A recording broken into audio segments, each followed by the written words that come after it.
Bianco Hills. You go to the hills, you find some thrills. Wow. Go to that cave. I guess I can see why this is a vacation spot because there's slogans. Go. Alright. Good. The screen really is intense. What I do like about this game is the movement is very fun. That's the You sound very enthused. X-Play review. G4 TV. The movement in this game is fun. I can't think of a thing to say because I'm just like tired. Oh, okay. I'm tired. / my brain has like just been given up and like thinking of new things lately. Yeah. Been a lot of goings on in general. Oh man. Am I really messing this up right now? Oh, did I ever tell how like the story at work where the guy drove through the building? I don't think you have told that on here. Cool. I mean, I guess there's really not all that much detail to it, so like... You've heard the main chunk of it already. Yeah, like a dude straight up just drove through the front of our storefront. I was the closest, like, to where the impact point was, because we're all standing at the counter. It was a pretty slow day, and this dude like pulls up in a black minivan. He just pulls up to the building, but like then he does it like he stops kind of, but then all of a sudden he just accelerates and goes straight through the building. Like he not only went up the curb, because there's a significant curb there, like by the parking lot, but he goes up the curb, and then goes through a support beam for like the storefront, and then goes and enters the building. Needless to say, I screamed a lot. Thankfully, there's no recordings of audio of that, but there's the video. We have it on. I can edit the video in here somehow in the corner. Can you do that actually? Because that would be. Yeah, no, I can do that. Help a lot to visualize. Yeah, like I back away like a scared little child. Like I don't care. People are like, "Oh, you look so stupid." I'm like, there was a car running through the building. Which is funny because when you watch it, and you'll be on the screen probably, but like my other coworkers, they just stood there like they didn't do anything because like I think they were startled. Like they had the opposite reaction of like it was far enough away to the point where their brains like, wait, oh, I'm not watching a movie. This is actually happening. Like this is a real car coming through the building. I think when my other coworker, I think he kind of backed up. Like I don't know, he almost like he was sitting on his bar stool and like he kind of tilted back and almost fell over. But like I think he kind of just caught himself. But yeah, man drove through. Evidently, like it was an older guy, so like stuff happened. But I think he thought he had put it in park, and then evidently it was not. And then in freaking out to try to hit the brake, he accidentally hit the gas pedal. But what was funny is he sat like in the building because he was clearly startled. Like, so we understood. Like, okay, like obviously you didn't intend to do this. So like we let him sit down in the store, like just on a stool, just kind of calm himself down. Just say like, hey, it's okay. Like stuff happens. Just sit down, let him calm down. But then like after he's like, well, I might as well get what I came in here for. And he bought a $4 spark plug, when in reality, that spark plug probably cost over 20 grand. Yeah. Even my boss helped him because like when he said that, like I didn't really think he meant that like in seriousness, like, oh, let me just get this like insignificant thing I came in here for. Like my boss almost wanted to be like, yeah, you can get your butt out of here. But yeah, we saved the receipt because I think we forgot to give the receipt to him because we really wanted him to get out of the store because we were kind of mad still. Yeah. But like we kept the receipt and we have it taped to our wall. The time the mysterious man drove in here and bought spark plug. Yeah. I think among the other things taped on the wall, there's the April Fool's fish when SpongeBob only put one ice cube in the man's drink. Like when he like gave the suspicious look as SpongeBob was like, yeah. like that. We have that taped to the wall, and then we also have a sticky note with an amount of time written. I think it's like 45 or some minutes and then it has my coworker's name, like, and that was like one of the longest phone calls we've ever had, like where a guy like would not like end the conversation.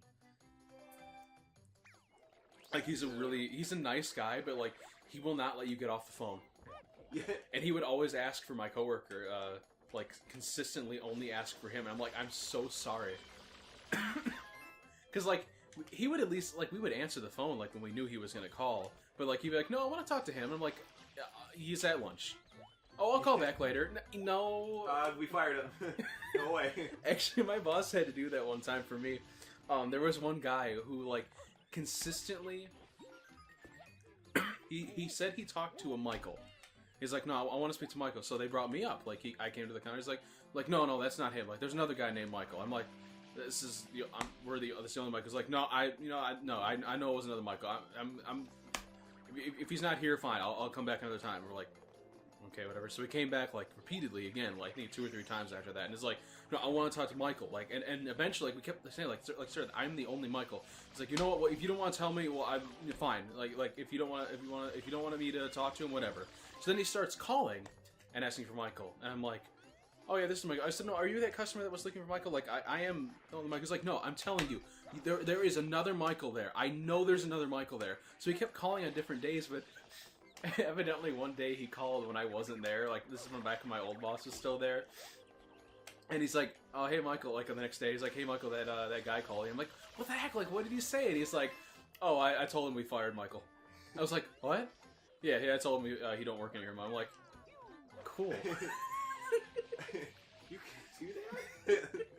I was like, that's just how my old boss was. He was cool like that. He would just do those types of things. What a time that was. What a time work is in general. Don't mind me struggling with this coin. Yeah, you have fun with that. Why don't you tell the audience of one what you're doing? While I eat this very enlarged Oreo. Getting the coin. What? Getting the coin. Oh, they say getting the corn. I'm like, cool. Corn on the cob. I'm gonna make a game called Mario Corn. Every once in a while, I realize why I don't eat corn, and I remember. It gets stuck in your friggin' teeth. Oh, I thought you were gonna say something about fecal matter. Oh no, that's secondary. Oh. It's stuck in your feces too. It literally doesn't digest. Yeah. Corn just doesn't digest. You know what? It's funny because I'm wearing an Alice in Chains t-shirt, and I remember I was watching like an old interview with them from like when they were first taking off, and it was just like this extended interview that was like, there wasn't a lot of question answering, it was just them being stupid and like goofing around. And I loved like one part, like they were like making poop jokes.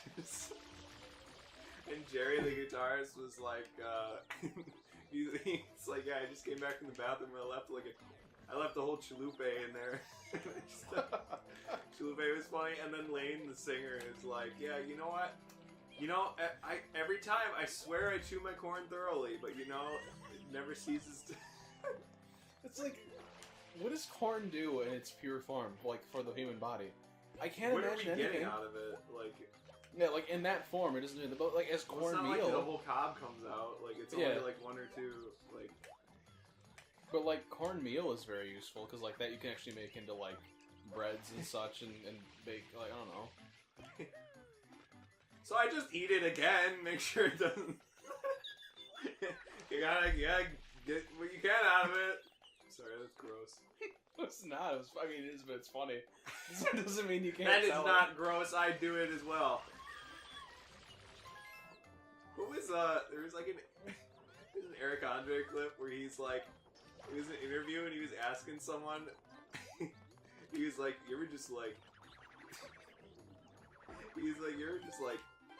pick up your poop with chopsticks and try to put it back in just in case you didn't get all the nutrients? And then Hannibal was like, dude, what the heck are you talking about?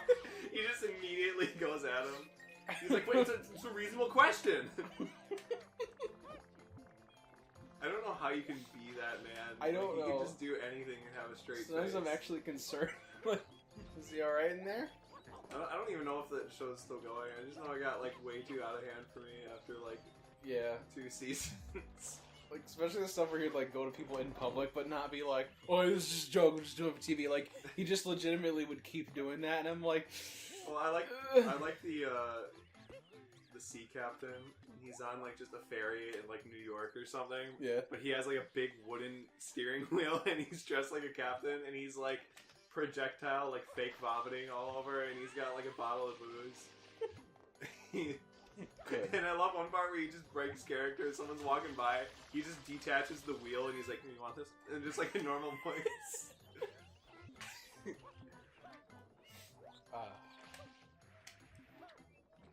The Gringos. That's a different show. Yeah, Gringos. Look at that. A little bit of crab. A little bit of crab. There was a... What's the shape of this snake ladder look like? There was a guy that... You need an S? S? Ben and I went to a Taco Bell, different one, like... It was like 30-mile-ish. It's all like much further north, but like... We got this cashier that was kind of just really laid back and chill, and I realized like afterward... He both looked and sounded like a young John C. Reilly. I was like, that's great. That wasn't, though, what you just got hit by. Don't do that. Okay. This is probably the most... You know what, now I understand the things that people like are frustrated at in Let's Plays if you're actually watching. Yeah, I'm sorry. Usually I just listen, so I don't relate. I'm like, whatever, it's just something for me to listen to. Now that I'm playing it, it just hit me how long I've been trying to get this one blue coin. Yeah, you have, and it's, what are we at? 12 minutes almost. Are you serious? Yeah. Maybe we can do another episode. Hang on, I gotta get this coin real quick. Huh? Hang on, I gotta get this coin real quick. Okay, well, we'll do that first. It's a great idea. Set! I'm just gonna get this coin real quick. I've been kind of half watching, I admit to. Please go down, please. Okay. Oh, okay. I thought it was gonna go away. Okay, so now I'm... well, there's like 2 more red coins. Yeah, so we'll get it at next episode. Yeah, okay. Good point. Let's see it. Now that I think about it, yeah, we'll just, yeah. Alright. Also, there's that. Yeah,